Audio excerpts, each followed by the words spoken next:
Hello, this is Dmitry from Pasyans Show channel, and this is another video from the series of videos about the games from the Solitaire contest on Board Game Geek, PNP Games.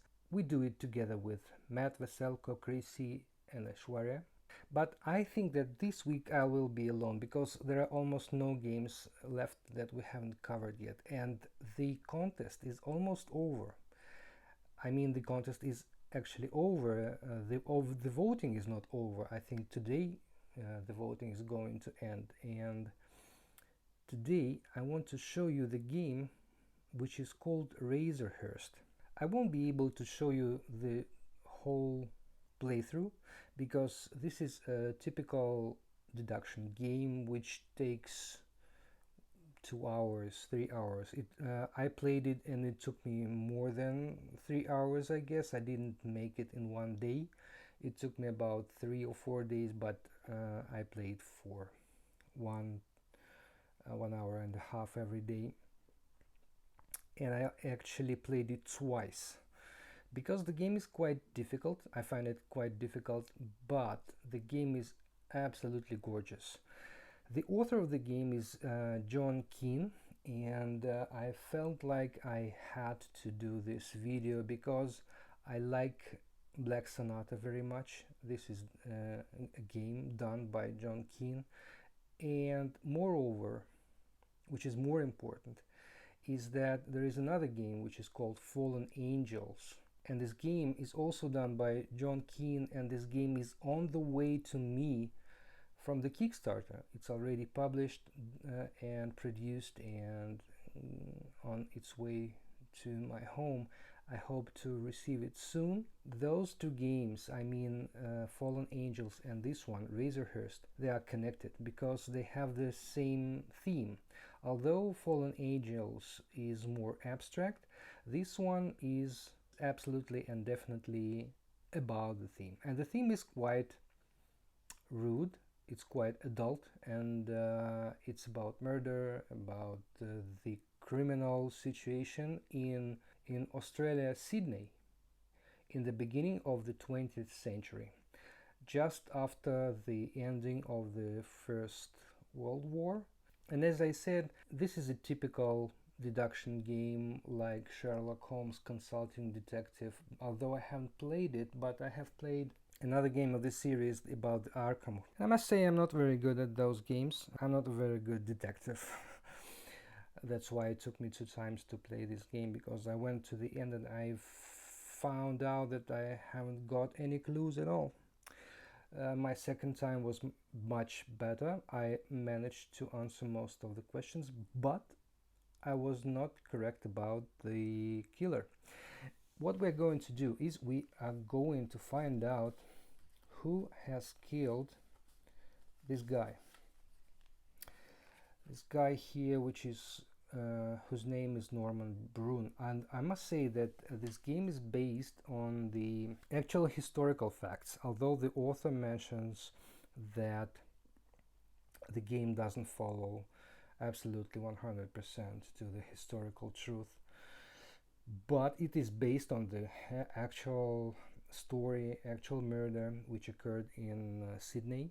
The reason for that murder was that at that time the criminal situation in the city was very bad. There were a lot of gangs and police tried to do their best, but yeah, the situation was tough. What we have here in this game: first of all, we need to decide which detective we are going to play, because we have 4 different detectives. Here are those pictures of those detectives, and I must say that this is the first time when I managed to do this rather advanced build. I usually don't make the thick cardboard cards. I decided to go for a hard build, for an advanced build, because I felt like this game deserves it. So those detectives, they have their personal abilities. They are observation, persuasion and force For example, Lillian Armfield, she's a lady and she has maximum force of 2, but she has quite high observation. When, for example, John Lawless, yes, he has observation of 4, persuasion of 2 only, but force of 6. And you choose between those 4 detectives. You can choose it deliberately or randomly. First I tried to play with Jim Quinn, probably, I don't remember, but then I decided to go for Lillian Armfield because it feels like observation and persuasion is more important in this game. I don't know, I felt like that. Let's use for today's playthrough Lillian Armfield. Then what we do next is we have those 2 cards. These represent the calendar and the clock. And what we do in the beginning of the game is we set our calendar for day June 22, Wednesday. As you might understand it already, this is the day of the murder, when the murder occurred, right? Those cards will appear lately, although you can freely look all of them. Those faces that you see are the faces of persons of interest. They can be suspects or just witnesses and so on. They have their stats here, their name, their another names like date, birth date, known address if it's known, their occupation, education, their height, color of the hair, weight, color of the eyes, distinguishing features, and also the fingerprints. We will be able to find fingerprints and also the information about the height and the of the witnesses and the suspects. And we have here this quite interesting book which is called Forensic Methods. It has some historical background which says that police tried to do their best to get rid of all those crimes in the city at that time, and they started to investigating special methods to keep an eye on the criminals. This is the statistics of the guns that can be used with the caliber of the bullets and fingerprints. We have this is the description how the fingerprints were classified at that time. I will not go into this, but it's quite interesting, and in some cases it could help you during the game. And also the height of the suspect in respect to the foot length. For example, if we find a footprint which is 11 inches long, then probably this is going to be person of 5.9 high. Okay. Yes, as I said, our special sergeant Lillian Armfield has her abilities, and in the beginning of the game we set them to the highest numbers, those abilities. And after that you open the detective's case book. You can print it out, although this is quite a huge book. It's 254 pages, so you can use it online or download it and use it on the iPad or on the computer. We open this book and start reading, and this is the map of the Sydney, and in this game the locations are used through those cards, so we will follow the locations, not using a big map but using small cards. Here are some special rules for this game, but for this scenario there are no special rules, just normal rules, and this is the index of the different locations and paths, talking to witnesses, which we will follow. Yes, that's where we start our game. Let me read it for you. Wednesday, 22nd June 1927, 10:45 p.m. It's never auspicious when your bedtime preparations are interrupted by an insistent rapping on the front door. Throwing on a robe, you stomp down the narrow stairs, cursing under your breath. It's the boy Harrison, a runner from the Darlinghurst police station, and your heart sinks. It's late, Harry, and my feet are cold. What's up? Wordlessly, he hands you a note written in the neat script of the desk sergeant. Brune shot. Disney Hospital, Ward 6. Kreuter. The boy asks, bad news?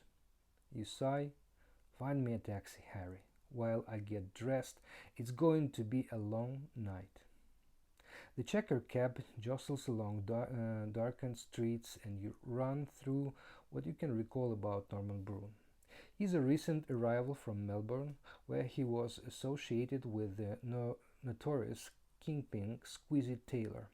He showed up here in Sydney a few months ago and assembled a gang with the 3 other toughs from out of town. They deal some cocaine and run girl or two, but mostly they are standover thugs, threatening and extorting from other criminals who can't ask the law for help.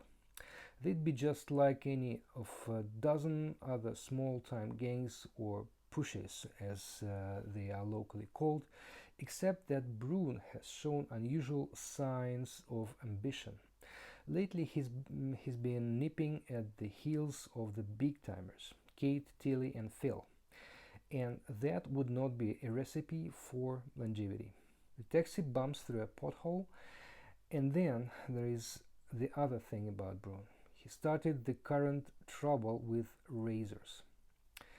Now, the game tells us what we should do. Set the hour tracker to 11 p.m. and place your pawn on the Sydney Hospital. I will do it later. Rules reminder: whenever you move the clock token, you must decrease the ability shown on the new time. In this case, you should reduce your persuasion by 1. I will explain it to you. What this article is asking us to do: it tells us to place our pawn on 11 p.m. There are 2 tracks on this clock, the light one and the dark one. The dark one is the night, the light one is daytime, and we place it here, yes, on 11 p.m. and there is a symbol of persuasion. So what we must do is to decrease our persuasion down by 1. Every time when we move on this track, when we are active, we decrease our abilities. So in 1 hour we will decrease our force, then we will decrease our observation, and so on, round and round the clock. But when we are going to sleep, when the day is over and we decide to go to bed, every other step will get our abilities back. So the longer we sleep, the longer we rest, the more our abilities get better. That's quite interesting mechanic, and I like it very much in this game. So this is quite a crucial thing in this game, to have this balance between work and rest time. So you must decide when it's better for you to take rest and when it's time for you to wake up and get back to work. Very, very neat game in this respect. So we are looking for a location with the hospital, Sydney Hospital. Here it is, Macquarie Street, and we place our pawn here on place which says Sydney Hospital. Now the book tells us to read 57, and when you are using the iPad or this online, you don't have to look this in the papers. You just click on it and it brings you to article number 57.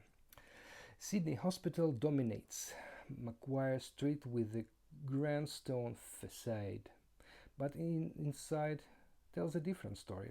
The overpopulated wards are shabby and painted in anemic green. The nurses look tired, holding out for their shift to end at midnight. Harried doctors trail flapping white coats. A sharp scent of lizol disguises something far worse, and somewhere you hear a baby crying. By contrast, the waiting room for Ward 6 is unusually quiet. 5 faces turn as you enter. A slight woman with puffy eyes and drawn features sits with a burly man with swept back hair. Across the room, an older gent fidgets with a soft cap near a brown-suited man with a restless leg and an alcoholic squint. A strapping young beat cop with polished buttons steps forward expectantly, but you are suddenly drawn aside by the doctor, who appears in the doorway behind you.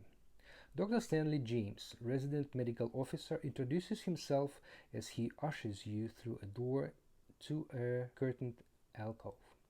He speaks in the soft tones of one more accustomed to delivering bad news than good. He tells you Brun is in a bad way. He was under the influence of alcohol when he arrived and has 5 bullet wounds, entry and exit wounds in the neck, another pair in the abdomen, and an entry wound in the back. He has lost a lot of blood, and Dr. James is almost whispering now. Perhaps you should interview him while it is still possible. Now this game gives you choices. If you wish to see Brun, read 43, otherwise return to the waiting room and read 81. And I think I will stop right here. Yeah, I'm sorry, I will not go any further because I don't want to spoil you this game. This game is absolutely interesting, fantastic. As I said, it is based on true story. And what you're going to do, you're going to walk along those streets every day asking different people. All those people are not very polite, not very eager to speak to you, because most of them are just usual thugs, the same as this guy who was murdered. You will need a pen and a pencil to write it down. I strongly recommend to you to write everything down, what you see, write down all the articles which you read through. You will need a die to check different situations in the game. You have this force and persuasion and observation, and when you examine a crime scene, for example, the game will ask you to check your observation, and if the observation will to check the observation, and if the result will be higher than, I don't know, 5, for example, then go and read article number, I don't know, 3, for example. If you fail, then read article number 10, and so on. So you must take a look at your stats, right? Because if your observation falls down to 1, you'd better go to sleep and get back to this place later to find out those important clues, because you will have to roll the die and add the sum on the die with the number or on the current observation or persuasion or force stats, and get your results. During the game you will get these clues which are marked with letters from A to K. Yes, the more clues you will get, the better will be your result, but the main thing is to find who was the killer. And we have different people. Look at those faces. They are real people, the real photographs from those times. Tom Kelly, boxing instructor. Sid Kelly, probably his brother, you will find it out. This guy, Frank Green, the little gunman, okay, a laborer. Then Wally Tomlinson, okay, those two ladies. There are also ladies here like Kate Leigh or Nellie Cameron. Okay, many different people, and those faces, the historical faces, very nice, very nicely done game. I like the theme. I like how the story goes, although it's very adult, and in some cases you understand that people can lie to you. For me, playing this game is a little bit difficult, because I'm not a native English speaker, as you might understand through my very poor reading, and for me it's difficult and takes quite a lot of time. Several times I have to read through the articles to find out, because it's very important to pay attention to everything which what people say. But nevertheless, I think the game is beautiful, fantastic, and I definitely recommend for you to check this out. Also, I congratulate the author John Keane with another beautiful game. And I hope that this scenario is not going to be the final one. I hope that there will be more. Really do. Okay, I think I will stop here. Check out also other games and other videos made by me, Matt, Vaselko, Chrissy, and Aishwarya. We try to cover most of the games from this year's PNP Solitaire contest. Okay, that's it for me. Thank you very much. This was Dmitry and Pasyans Show channel. Play board games. It's fun. Bye bye.